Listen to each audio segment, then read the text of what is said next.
It can be easy to hate the government when you see them, molesting kids and getting 15 months and stuff like that. And when you understand all these lies that we've bought into, but you can't really demonize them, you know. You see time and time again in Scripture, like when in Job 1, when the sons of God present themselves in front of the Lord and Satan was with him. He says he's going to and fro on the earth, and up and down in it. And yes, the Lord asked him if he's considered Job his best servant. And Satan replies with, well, man, you got a hedge of protection around him.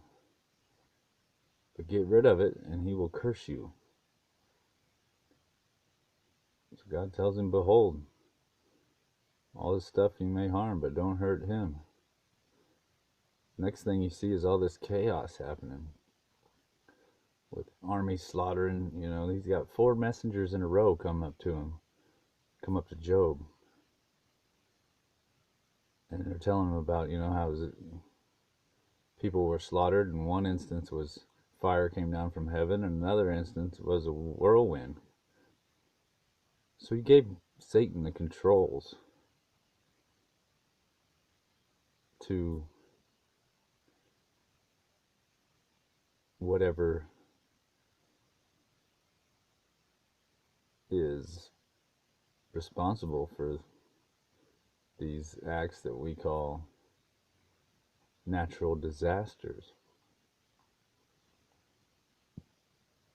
And of course, he entrained the armies to slay him as well. But we had 2 acts of natural army mind-controlled infiltration.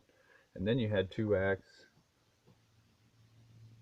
of what we would call natural disasters. But they're not really natural. A friend of mine describes it like this. He was given the joysticks to the harp machine. Okay? What has been done will be done again. There's nothing new under the sun. Check Ecclesiastes when it talks about the cycles and the seasons of life and how it's all repetitive. There's nothing new under the sun. So today's harp and the harp of the Old Testament is really Satan in control of the harp machine. I know I smoke cigarettes and it's horrible, but sorry. Lord willing, I'll quit one of these days. You have other instances, of the lying spirit, and I have to double check where this is at, and I don't know the story that well yet, but it was a case of the Lord looking for somebody to do a job against the prophets of Baal. And somebody volunteers and he asks them how they're going to do it. And they say with deception. So he allows this, This is mind control. The government, this is about the government. The powers that be, the bankers, the CIA, the Jesuits, the Freemasons, the Vatican, the Illuminati, all the elite, in some way, are on some levels aware of what's going on, but on a lot of levels they're not. So it's hard to demonize these people,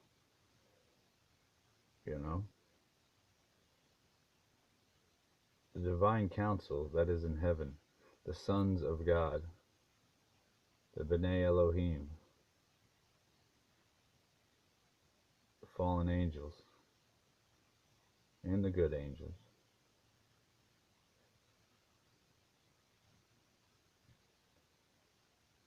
They're in control. Now, God can put spiritual hedges of protection on people, places, and things.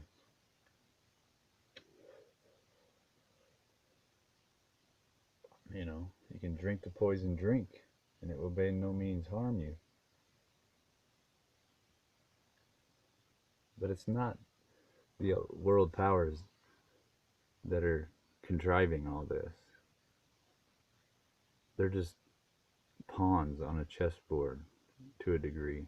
Are they responsible for their actions? Of course.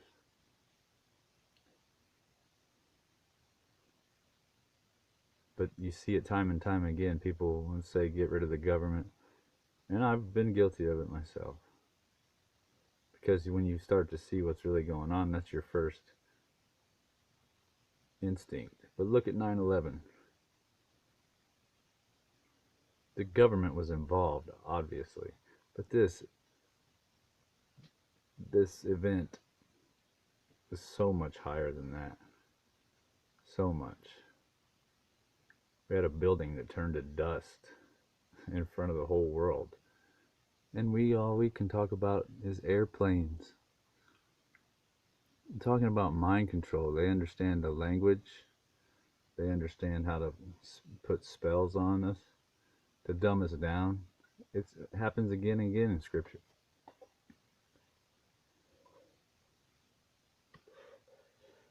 Isaiah 10:5 or 6:6. Where he's talking about close these people's ears so they cannot hear the truth. They don't comprehend it. If you really want a deeper understanding of the world you live in,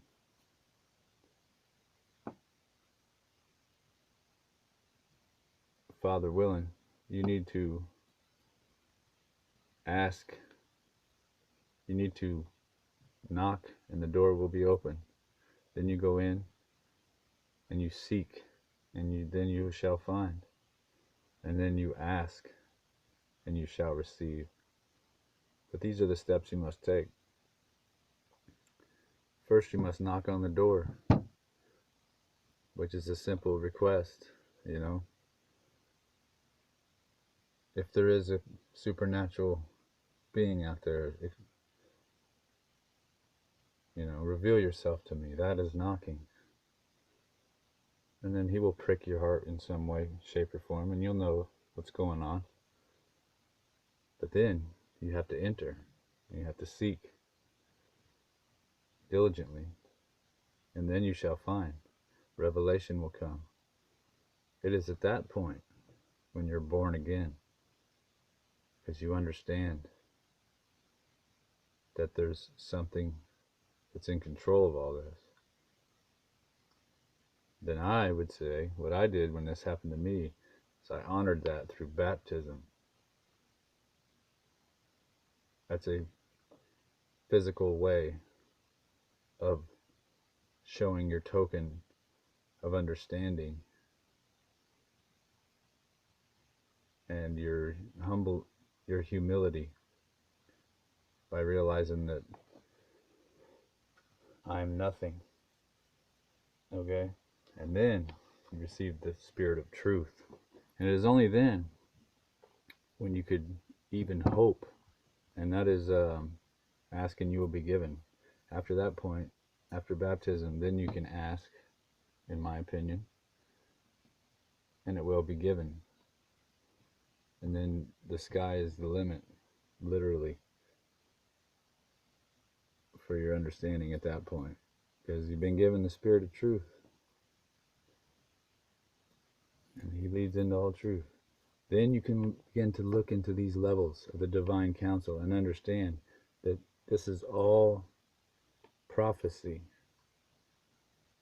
Let's hate the guys that are spraying the chemtrails. Let's demonize them. No.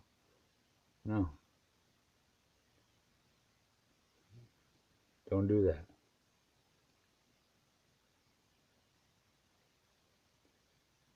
They're just following orders, for lack of a better term. Look past the government. I can assure you, it goes way higher than them.